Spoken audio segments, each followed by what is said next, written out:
khususnya sebagai warga Gemim. Kita harus senantiasa menjaga komitmen bahwa Gemim adalah gereja yang misioner.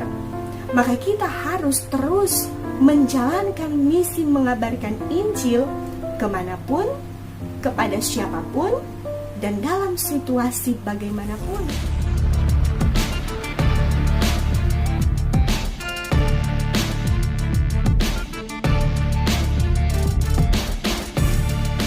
Shalom, damai di hati. Berjumpa lagi dengan saya Pendeta Priska Waluko. Dan seperti biasa, kita ada dalam perenungan bacaan Gemim di sepanjang minggu berjalan, mulai tanggal 27 September sampai 3 Oktober 2020. Bacaan kita terambil dalam Perjanjian Baru, Galatia 2 ayat 1 sampai 10. Namun sebelumnya, marilah kita berdoa. Ya Tuhan Yesus, Engkaulah firman kehidupan, dan saat ini kami telah sedia hati untuk kembali membaca dan merenungkan firman-Mu. Biarlah firman-Mu ini akan terus menjadi suluh yang menerangi langkah hidup kami di dunia yang semakin gelap ini, dan kami hidup taat melakukannya. Di dalam nama Yesus, firman kehidupan. Amin. Saudara-saudara, firman Tuhan dalam Galatia pasalnya yang kedua, ayat 1 sampai 10, dalam perikop Paulus diakui oleh para rasul. Kemudian setelah lewat 14 tahun, aku pergi pula ke Yerusalem dengan Barnabas, dan Titus pun kubawa juga. Aku pergi berdasarkan suatu penyataan, dan kepada mereka kubentangkan Injil yang kuberitakan di antara bangsa-bangsa bukan Yahudi, dalam percakapan tersendiri kepada mereka yang terpandang, supaya jangan dengan percuma aku berusaha atau telah berusaha. Tetapi kendati pun Titus, yang bersama-sama dengan aku adalah seorang Yunani, namun ia tidak dipaksa untuk menyunatkan dirinya. Memang ada desakan dari saudara-saudara palsu yang menyusup masuk, yaitu mereka yang menyelundup ke dalam untuk menghadang kebebasan kita yang kita miliki di dalam Kristus Yesus, supaya dengan jalan itu mereka dapat memperhambakan kita. Tetapi sesaat pun kami tidak mau mundur dan tunduk kepada mereka, agar kebenaran Injil dapat tinggal tetap pada kamu. Dan mengenai mereka yang dianggap terpandang itu, bagaimana kedudukan mereka dahulu, itu tidak penting bagiku, sebab Allah tidak memandang muka. Bagaimanapun juga, mereka yang terpandang itu tidak memaksakan sesuatu yang lain kepadaku. Tetapi sebaliknya, setelah mereka melihat bahwa kepadaku telah dipercayakan pemberitaan Injil untuk orang-orang tak bersunat, sama seperti kepada Petrus untuk orang-orang bersunat, karena ia yang telah memberikan kekuatan kepada Petrus untuk menjadi rasul bagi orang-orang bersunat, ia juga yang telah memberikan kekuatan kepadaku untuk orang-orang yang tidak bersunat. Dan setelah melihat kasih karunia yang dianugerahkan kepadaku, maka Yakobus, Kefas, dan Yohanes yang dipandang sebagai soko guru jemaat berjabat tangan dengan aku dan dengan Barnabas sebagai tanda persekutuan, supaya kami pergi kepada orang-orang yang tidak bersunat dan mereka kepada orang-orang yang bersunat. Hanya kami harus tetap mengingat orang-orang miskin, dan memang itulah yang sungguh-sungguh kuusahakan melakukannya. Demikianlah firman Tuhan. Yang berbahagia adalah kita yang merenungkan, memelihara, dan melakukan firman. Saudara-saudara yang diberkati dan dikasihi oleh Tuhan kita Yesus Kristus, dalam perenungan ini Gemim mengangkat tema Minggu Berjalan dengan Gemim Gereja Misioner. Nah, sebagai gereja yang mandiri dan bersinhodos atau berjalan bersama, Gemim sudah berada pada usianya yang ke-86 tahun. Nah, pribadi dan keluarga mengucapkan selamat ulang tahun untuk Gereja Masehi Injili di Minahasa dalam bersama-sama berjalan bersinhodos 86 tahun tentu adalah anugerah Tuhan yang patut kita syukuri bersama. Nah, saudara-saudara, Gemim terus menjaga komitmen melaksanakan panggilan misionernya sebagai gereja yang tentu saja misioner, yakni gereja yang terpanggil untuk mengabarkan Injil Yesus Kristus kepada segala makhluk dalam berbagai bidang, baik itu politik, ekonomi, sosial, budaya, dan lingkungan hidup. Nah, karena itu Gemim terus melakukan pelayanan yang holistik atau menyeluruh dan meliputi kesaksian, persekutuan, dan tentu saja diakonia, tritugas gereja ya. Atau dia juga menyentuh kehidupan warga gerejanya dalam kehidupan sehari-hari. Nah, saudara-saudara, Gemim juga bukan berjalan tanpa hambatan dan tantangan. Sebagaimana gereja sejak mula-mula terus diizinkan Tuhan menghadapi berbagai pergumulan zaman yang justru semakin memperteguh gerejanya dalam menjalankan panggilannya dan berangkat dari tantangan, pergumulan, hambatan, termasuk di saat ini, di saat gereja juga turut menggumuli menghadapi tantangan di masa pandemi COVID-19 saat ini. Sebagai warga Gemim di minggu ini, kita dituntun oleh perenungan yang terambil dalam kitab Galatia. Saudaraku, kitab Galatia ini ditulis oleh Rasul Paulus. Jelas dari keterangan yang tertulis di pasal 1 ayat 1, di Galatia 5 ayat 2, kemudian di Galatia 6 ayat 11 ya. Dalam suratnya ini saudara, di bagian salam yaitu di pasal 1 ayat 1 sampai 5, cara Paulus menyatakan dirinya memang agak berbeda dengan salam-salamnya dalam surat-suratnya yang lain, yang biasanya hanya menyebutkan bahwa dirinya adalah hamba Kristus, Rasul Kristus ya.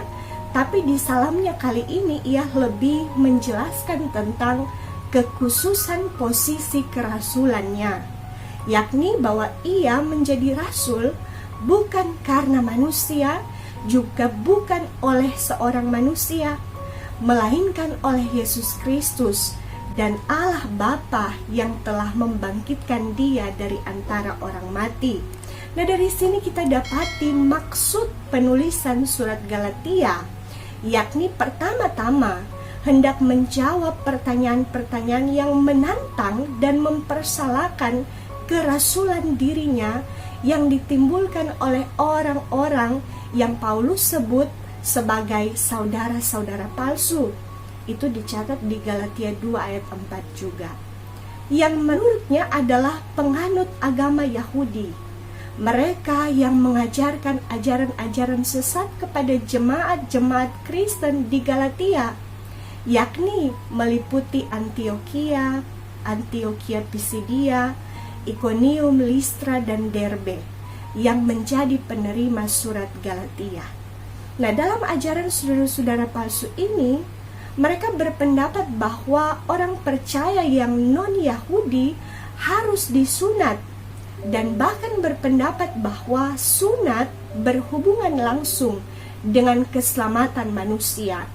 Mereka berdalih bahwa ajaran Rasul Paulus bukan ajaran Allah, tetapi hanya kehendak manusia. Karena Paulus mengajarkan bahwa keselamatan tidak berhubungan dengan sunat. Orang tidak perlu disunat untuk percaya kepada Kristus.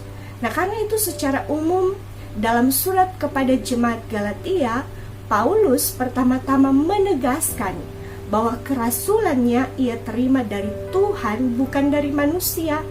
Itu dicatat ya dalam Kisah Para Rasul 9 ayat 15, Galatia 1 ayat 15 dan 16.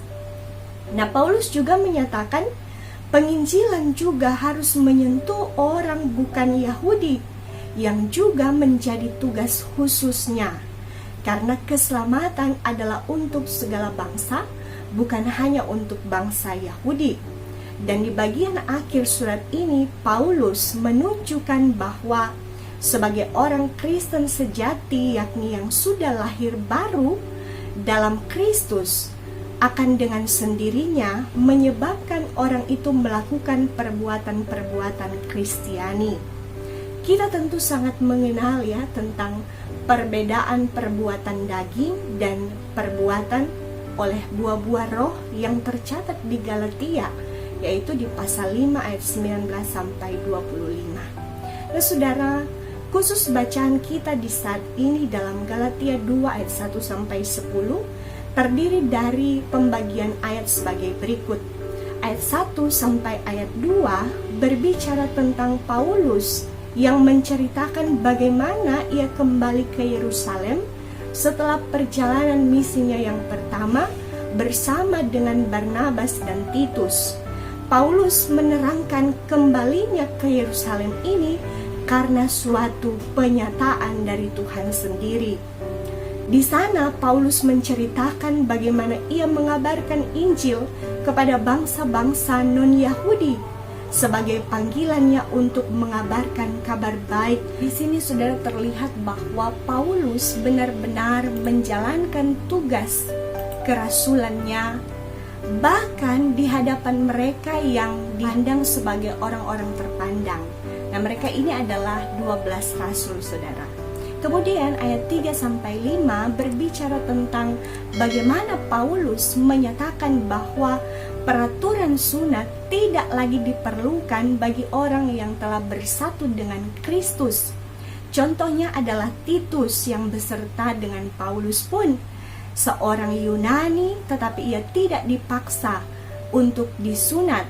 Karena bagi Paulus, orang-orang yang mengikut Kristus ya akan mengembalikan keadaan semula, yakni hamba atau berada di bawah ikatan Taurat ketika mereka harus disunat lagi.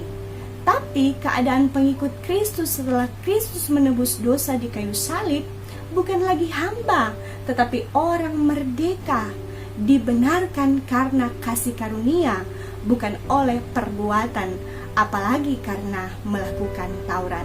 Nah, itulah kemurnian kabar baik yang diberitakan Rasul Paulus. Kemudian ayat 6-10 berbicara tentang prinsip penginjilan yang dilakukan Paulus saat diperhadapkan dengan orang-orang yang terpandang.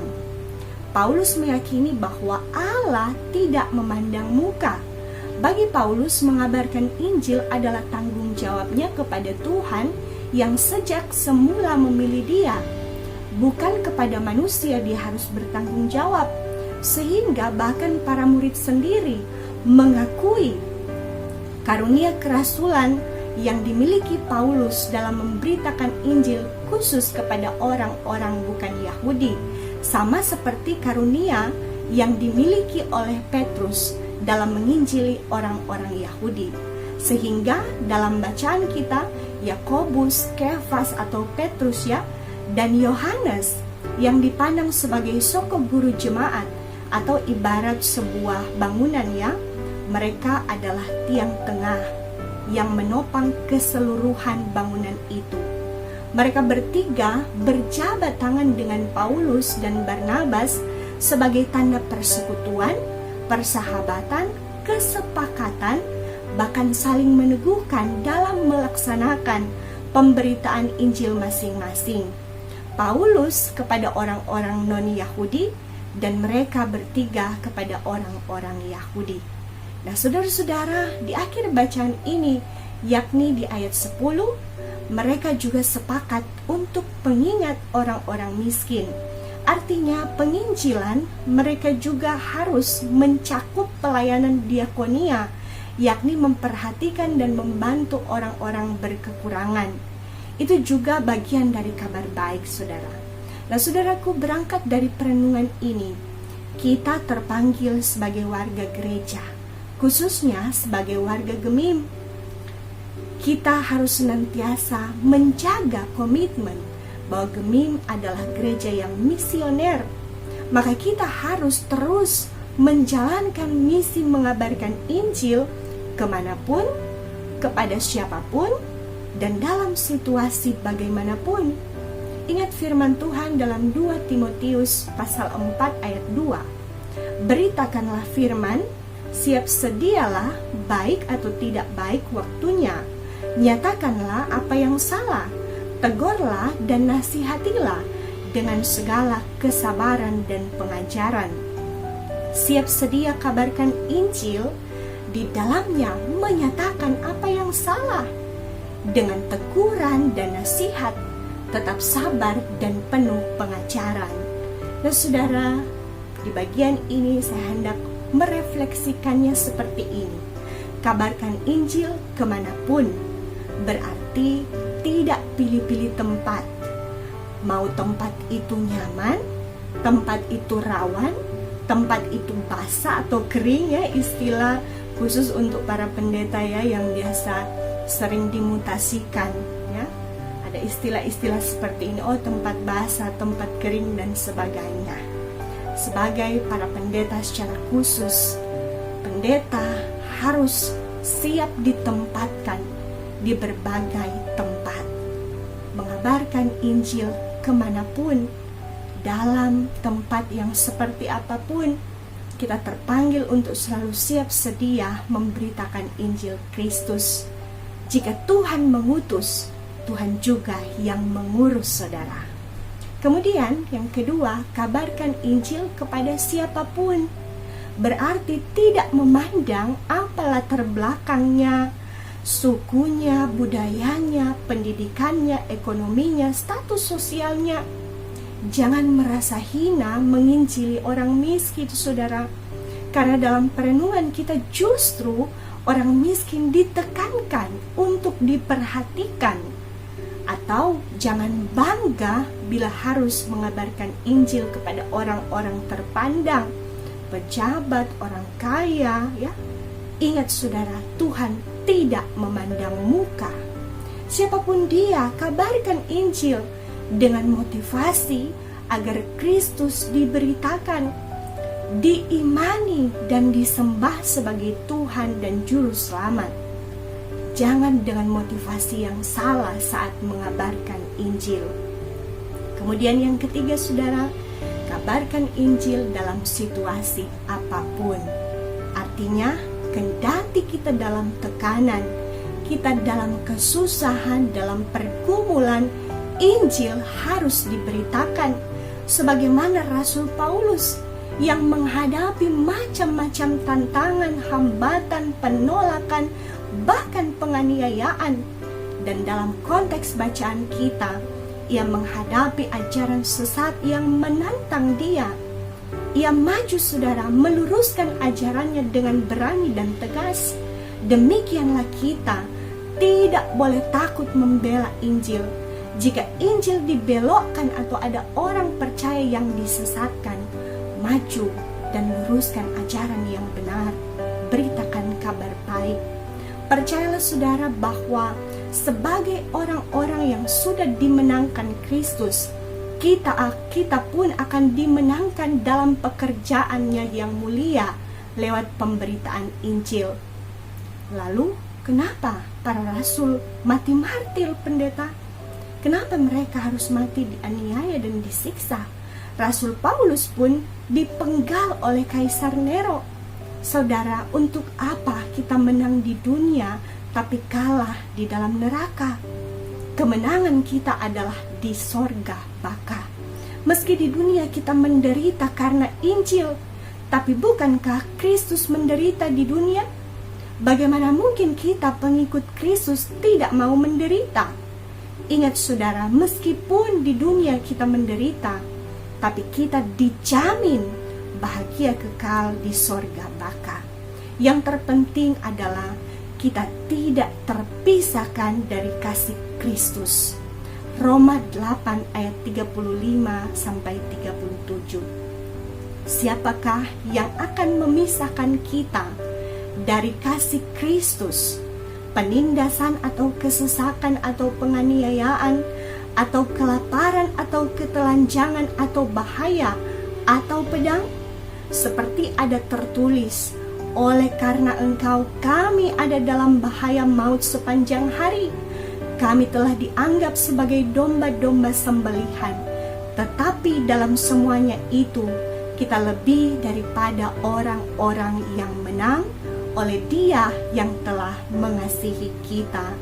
Tuhan Yesus memberkati saudara untuk melakukan firman-Nya, dan kabarkanlah Injil, siap sedialah baik atau tidak baik waktunya. Nama Tuhan Yesus dimuliakan. Amin. Saudara, sampai berjumpa dalam video selanjutnya. Biarlah video ini bisa menjadi berkat untuk saudara, tapi juga mungkin membantu memperlengkapi berbagai persiapan khotbah untuk melayani di sepanjang minggu berjalan. Sekali lagi, selamat ulang tahun untuk Gereja Masehi Injili di Minahasa yang ke-86. Tuhan akan terus memakai gerejanya untuk menjadi berkat. Tuhan memberkati. Shalom. Jika Anda masih diberkati, jangan lupa subscribe, share, like, and comment. Terima kasih.